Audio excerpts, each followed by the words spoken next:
예, 안녕하세요. 종목으로 알아보는 주식 공부의 탐색멍입니다. 예, 금일은 또 10월의 마지막 천주가 시작되는 10월 26일이고요. 처음 오신 분들 구독과 좋아요 한 번씩 부탁드리겠습니다. 금일 오늘 시장이 전반적으로 코스피, 코스닥 모두 좀 하락하는 모습을 보여주었는데요. 아무래도 좀 글로벌적으로 코로나19와 관련된 재확산세가 지속이 되었고, 미국의 추가 경기 부양책 불확실성이 또 지속적으로 반영이 되고 있습니다.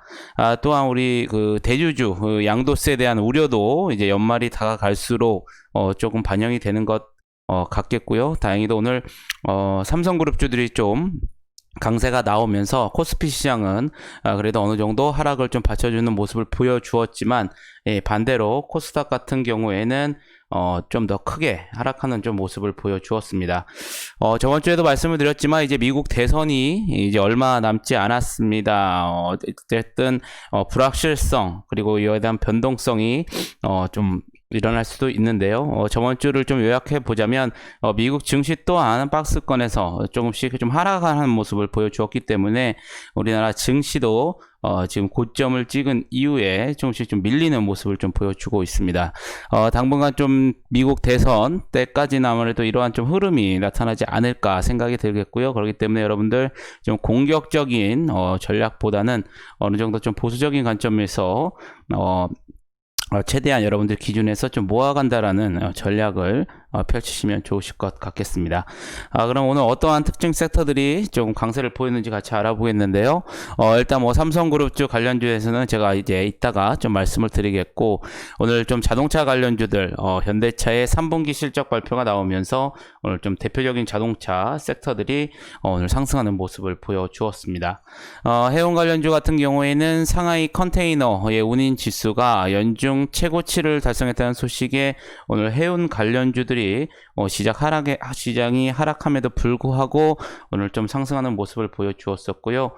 그동안 또 육계하고 수산주가 저번주에 좀 상승을 하였었는데, 육계 같은 경우에는 국내에서 또 고병원성 조류독감이 발생했다는 소식에 하락하는 모습을 보여주었었고요. 이 수산 관련주 같은 경우에는 일본 후쿠시마 오염수 방류 처리 결정을 연기했다라는 소식에 오늘 좀 그동안 차익이 나왔으면서 하락하는 모습을 보여주었습니다. 그러면 오늘 상한가부터 시간의 특징주까지 한번 알아보는 시간 가져보도록 하겠습니다. 먼저 오늘 휴림 로봇인데요. 저번주 금요일날 나왔던 소식이었습니다. 이 자회사, 휴림로봇의 자회사인 삼부토건이 이 이낙연 더불어민주당 대표 동생인 이계현 씨가 이 사내 이사에 선임이 된다라는 추진 모멘텀이 금일 지속적으로 반영이 되면서 오늘 상한가에 들어가는 모습을 보여주었었고요.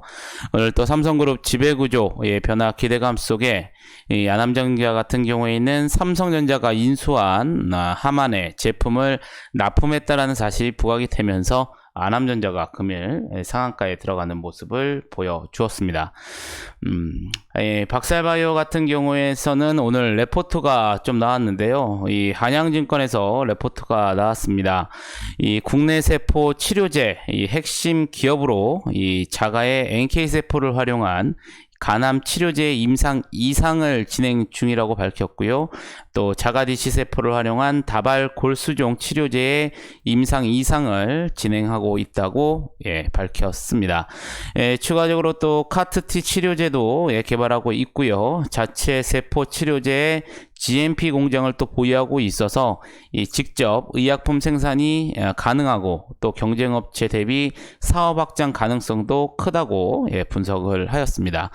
아울러 또 박셀바이오의 시가총액은 국내 세포 치료제 기업들의 시가총액 대비 절반이 안 되는 약 1,851억 원 정도에 불과하다고 밝혔고요. 이 장기적으로 긍정적인 주가 흐름을 기대한다라는 레포트가 나오면서 금일 28%대 상승하는 모습을 보여주었습니다. 삼보토건 같은 경우에는 앞서 말씀드린 것처럼 이낙연 더불어민주당 대표의 동생인 이기현 씨의 이 사내이사 선임 모멘텀이 지속적으로 반영이 되면서 금일 25%대 상승하는 모습을 보여주었었고요. 하이지항공 같은 경우에는 20여 년 동안 이 축적한 복합재 관련한 자체 기술력을 바탕으로 수소 저장 탱크 시제품 개발을 성공했다고 밝혔습니다. 이번에 개발한 수소 저장 탱크는 이 플라스틱 라이너를 적용한 타입 포복합재 압력 용기로 이 사용 압력 같은 경우에는 700바, 내용적으로는 54리터로 설계되었고요. 무게 효율이 기존 제품보다 더 향상돼 자동차는 물론이고 수소 드론이라든가 수소 선박 등에 적용 가능할 것으로 기대가 되면서 금일 20% 넘게 상승하는 모습을 보여주었습니다. 오늘 또 에이테크 솔루션 오늘 전일 삼성전자 이건희 회장의 사망에 따라서 이 삼성그룹 지배구조 변화 기대감이 부각되고 있는데요. 에이테크 솔루션 같은 경우에는 삼성전자가 이 에이테크 솔루션의 2대 주주인 점이 시장에서 부각되는 모습을 보여주었습니다. 향후 지배구조 변화에서 이 에이테크 솔루션의 보유 지분을 처분 또는 매입 입슈가 부각될 수 있다는 기대감이 부각이 되었는데요. 이 올해 반기 보고서 기준으로는 이 삼성전자가 에이테크 솔루션의 지분을 약 15.92% 정도 보유하고 있는 것으로 나타나면서 금일 14%대 상승하는 모습을 보여주었습니다. 오늘 SI 같은 경우에는 테슬라가 최근 실적 발표에서 내년부터 이 건물 지붕 등에 설치하는 이 솔라루프가 핵심 상품이 될 것이라고 발표한 것으로 전해졌는데요. 이 솔라루프라는 것은 이 테슬라가 개발한 태양광 지붕으로 이 기후변화에 대한 대응으로 미국 캘리포니아주에서 신규 주택을 비롯한 이 신축 건물에 태양광 패널을 설치하는 것을 의무화하는 법안을 통과시키는 등의 이 친태양광 정책을 도입하는 추세가 강화되면서 이 커다란 시장이 열릴 것으로 기대를 모으고 있습니다. 이 같은 소식에 이 뉴솔라루프 특허를 보유하고 있는 SI와 또 세계 최초로 이 고체형 반도체 투명 태양광 이 발전 시스템을 개발한 HDC 아이컨트롤스 또한 이 태양광 발전 설비와 가정용 태양광 등을 생산 판매 중인 이 대성 파인텍이 금일 좀 시장에서 이 부각되는 모습을 보여주었습니다. 오늘 또 멀티캠퍼스 삼성물산 이 삼성그룹주 관련돼서 오늘 좀 상승하는 모습을 보여주었는데요. 각 증권사에서 레포트들이 이 삼성그룹과 관련돼서 좀 나왔습니다. 먼저 이 KB증권에서의 레포트를 보면은 이제 이건희 삼성그룹 회장이 사망함에 따라서 이 보유 지분의 처리 과정에서 이 삼성그룹 지배구조의 변화가 불가피할 것으로 전망을 했습니다. 현 시점에서 삼성그룹이 최종적으로 이 어떤 형태의 지배구조 개편을 시도할지 예측하기는 어렵겠지만 이재용 부회장이 17.3%의 지분 보유로 이 삼성물산의 최대 주주인 상황에서 이 최소한 삼성물산의 기업 가치가 훼손되는 의사결정의 가능성은 매우 낮을 것이다 라는 분석을 KB증권에서 내보냈고요. NH투자증권 같은 경우에는 보고서를 통해서 이 10조 원을 상회하는 상속세 마련을 위해서 이 지배주주의 지분 일부를 처분하거나 또 지분 보유 계열사에 대한 이 배당 정책 강화가 예상된다고 설명을 했습니다. 이 지배주주 3세대는 이 보유한 계열사 지분과 상관없이 이 그룹 내 역할을 수행 중이라고 했고요. 이 상속에 따른 계열 분리 가능성은 낮다고 또 판단하는 레포트도 나왔습니다. 마지막으로 한국투자증권에서도 레포트가 나왔는데요. 이건희 회장이 보유하고 있는 이 삼성그룹 주요 계열사 지분이 가족들에게 어떤 비중으로 상속될지가 이 삼성그룹 지배구조의 가장 중요한 변수라고 밝혔고요. 다만 경영권 확보에 대한 가족 간 합의가 있다면 이 삼성물산과 삼성생명 그리고 이 가족 보유 지분을 통한 이 삼성전자 지배력 유지에는 큰 변화가 없을 것 같다라는 분석들이 나오면서 금일 멀티캠퍼스, 삼성물산 등이 오늘 13%대 상승하는 모습을 보여주었습니다.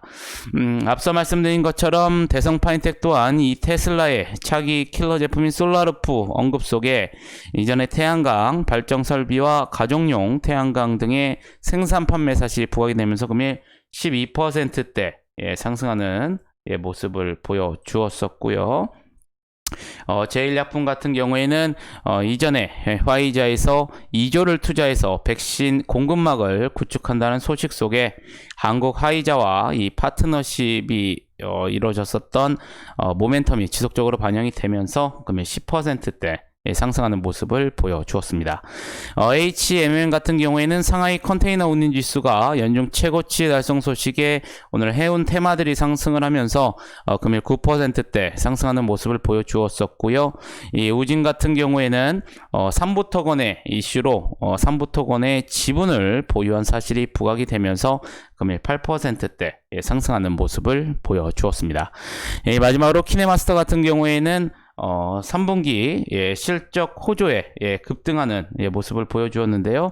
일단 여기 지금 나와 있던 이 내용은 좀 잘못 나왔다라는 점 여러분들이 참 참고를 하시면서 생각을 하시면 좋으시겠고요. 키네마스터 같은 경우에는 3분기 실적 호조에 급등했다라는 점 여러분들이 참고하시면 좋으실 것 같겠습니다.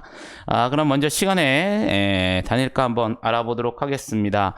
먼저 대교가 장마감 이후에 130억 원 규모의 이 자사주 취득 신탁계약 체결 공시와 또 168억 원 규모의 이 자사주 취득 신탁계약 연장 결정 공시가 나오면서 시간에서 강한 모습을 보여주었었고요. 오늘 또 JW 홀딩스가 중국 산동 회사와 지질 함유를 한 오메가3 종합 영양 수액인 위너프와 관련돼서 기술 수출 및 독점 판매 계약 체결 공시가 장마감 이후에 나오면서 JW 홀딩스 또한 시간에서 9% 넘게 강한 모습을 보여주었습니다. 이에 따라서 JW 중에 제약도 4%대 상승하는 모습을 보여주었었고요. 이 마이더스 AI 같은 경우에는 장마감 이후에 주식회사인 SA 코퍼레이션 등을 대상으로 약 100억 원 규모의 제3자 배정 유상증자 결정 공시가 나오면서 시간에서 3%대 상승하는 모습을 보여주었습니다.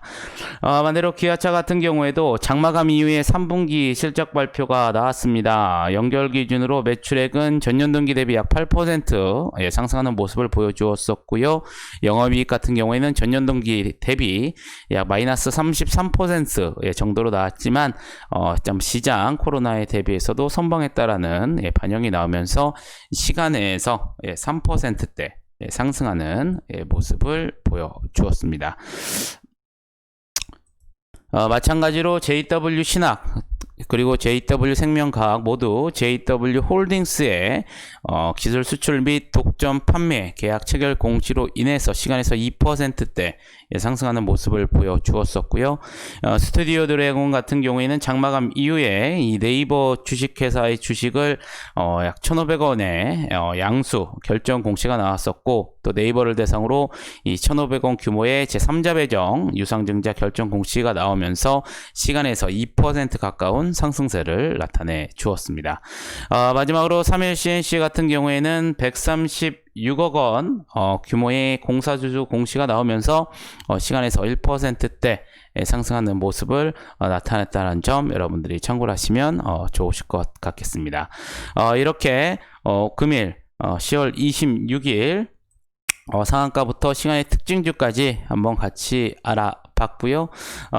아무래도 이제 앞서 말씀드린 것처럼 미국 선거를 앞두고 좀 증시가 그렇게 여러분들이 좀 매매하시는데 크게 재미가 있는 장은 아니실 겁니다. 이럴 때 수요 여러분들의 기준을 잘 설정하시면서 리스크 관리도 충분히 대응을 하시면서 대응을 하시면 좋으실 것 같겠습니다.